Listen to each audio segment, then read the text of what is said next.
தேர்தல் 2004 புள்ளி விவரம் நிகழ்ச்சிக்கு உங்களை மீண்டும் வரவேற்பதில் உங்களுடைய கட்சி வெற்றி பெற்றது உங்களுக்கு மகிழ்ச்சி அளித்திருக்கும்.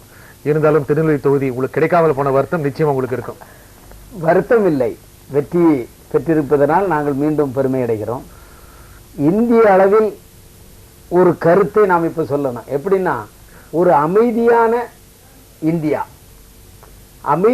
இந்தியா தொடருமாங்கிற ஒரு கேள்விக்குறி பல இடத்துல, குஜராத் மாதிரி இடத்துல ஒரு வன்முறையை உருவாக்கி மகாத்மா காந்தி எதற்காக பாடுபட்டாரோ, இந்துக்களோ முஸ்லிம்களோ எந்த மதத்தினராரும் ஒற்றுமையா வாழணுங்கிறதுக்காக அவர் தன்னையே அர்ப்பணம் பண்ணிட்டாரோ, அது அந்த நிலை மாறிவிடுமோங்கிற ஒரு சூழ்நிலைய இந்த பாரதிய ஜனதா அரசாங்கமும் அவங்க கட்சியும் செய்தாங்க.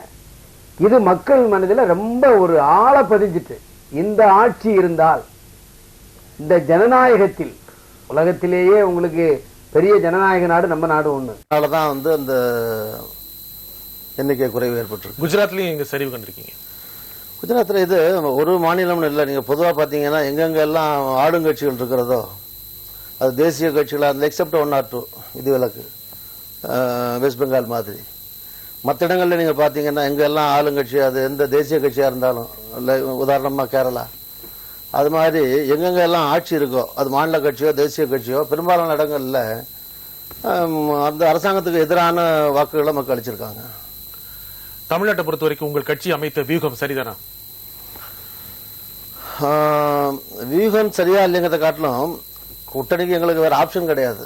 வேற வழி இல்லாமல் அஇஅதிமுக இணைந்தீர்களா? கண்டிப்பா. ஏன்னா வேற கூட்டணி கட்சி கிடையாது எங்களுக்கு. எங்களோட இருந்த கட்சிகள் எல்லாம் போன பிறகு மிச்சம் இருந்த ஒரே கட்சி அதிமுக தான்.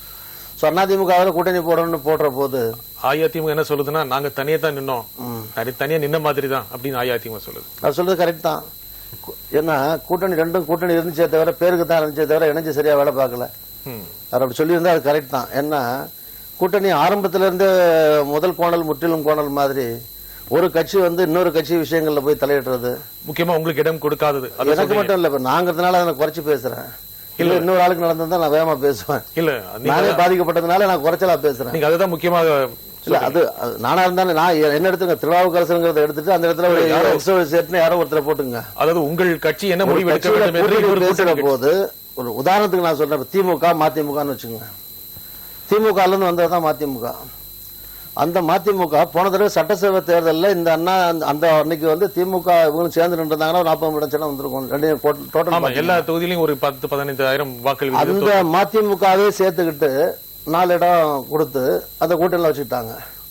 ரெண்டாவது மொத்த சீட்டு 40ல் 15 தான் அந்த கட்சி எடுத்துக்கிடுச்சு. பெரிய கட்சியா இருக்கிற திமுக தமிழ்நாட்டில் கூட்டணிக்கு தேசிய லெவலில் காங்கிரஸ் பிஜேபி இருந்தா கூட இங்கே அதிமுக திமுக தான் பெரிய கட்சி மாநிலத்தில். இந்த மாநிலத்தில் சீட்டுகள் ஒதுக்குற போது தான் 15 திமுக எடுத்துக்கிட்டு 25 இடங்களை தன்னுடைய கூட்டணி கட்சிகளுக்கு ஒதுக்கி கொடுத்து யாருமே அந்த ஓட்டு சிதறிடக்கூடாது அப்படிங்கிறதுனால அவங்க அதில் ஜாக்கிரதையா கூட்டணியை அமைச்சாங்க. ஆனா இந்த கூட்டணி அமைக்கிற போது எங்களுக்கு எங்க வெற்றி வாய்ப்பு இருக்குமோ அதை கேட்டா தெரியல. 2 இடங்கள் கூட நாங்க வேற இடத்துல இருந்து வந்தவங்களை நிறுத்த வேண்டிய மாதிரி இடங்கள், எங்களுக்கு தரப்பட்ட இடங்கள் பாத்தீங்கன்னா சிதம்பரத்துல வேற கட்சியில இருந்து வந்து போட வேண்டியது இருந்தது. பிஜேபி 40லையும் பெரும்பான்மை இருக்கிற பலமான கட்சின்னு சொல்ல முடியாது. அப்படி இருந்தா நாங்க தனியாக போயிருப்போமே. உங்களுக்கு ஒதுக்கி இருந்தால் அதிகமாக ஒரு இடமா கிடைத்திருக்கும் நினைக்கிறீங்களா? கண்டிப்பா அது ஆப்வியஸ். நாங்கிறதுனால என்னை பத்தி நானே சொல்லிக்க முடியாது. பலமுறை நீங்க சொல்லிருக்கீங்க, அதாவது நீங்க தனியா நின்று பெரிய குளம், நீங்க பெரிய குளத்தை பாத்தீங்கன்னா மத்தெல்லாம் 1.5 லட்சம் 2 லட்சம் ஆட்களும் இட் மேக்ஸ் டிஃபரன்ஸ்ங்கிறதுக்காக சொல்றேன். 2 லட்சம் ஓட்டுல ஜெயிச்சிருக்காங்க, 2 லட்சம் ஓட்டுல ஜெயிச்சிருக்காங்க, 1.5 லட்சம் ஓட்டு ஜெயிச்சிருக்காங்க. பெரிய குளத்துல எதனால 20,000 வந்தது? இந்த ஆவரேஜ் எங்கேயுமே 1 லட்சத்துக்கு குறைச்சு கிடையாது. எல்லா தொகுதியுமே 1 லட்சத்துக்கு மேல 1.5 லட்சம் 2 லட்சம் வரும்போது பெரிய குளம் மட்டும் இருக்கா 20,000 வந்தது.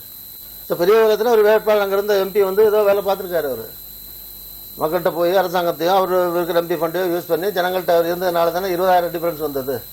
ஸோ அந்த 20,000 பார்க்குற போது நிச்சயமா நான் என்னோட 27 வருஷம் நான் பாலிடிக்ஸ்ல இருக்கேன். அதே மாவட்ட மக்களுக்காக நான் பணியாற்றிட்டு இருக்கேன். 4 வருஷம் நல்லா பண்ணியிருக்கேன்.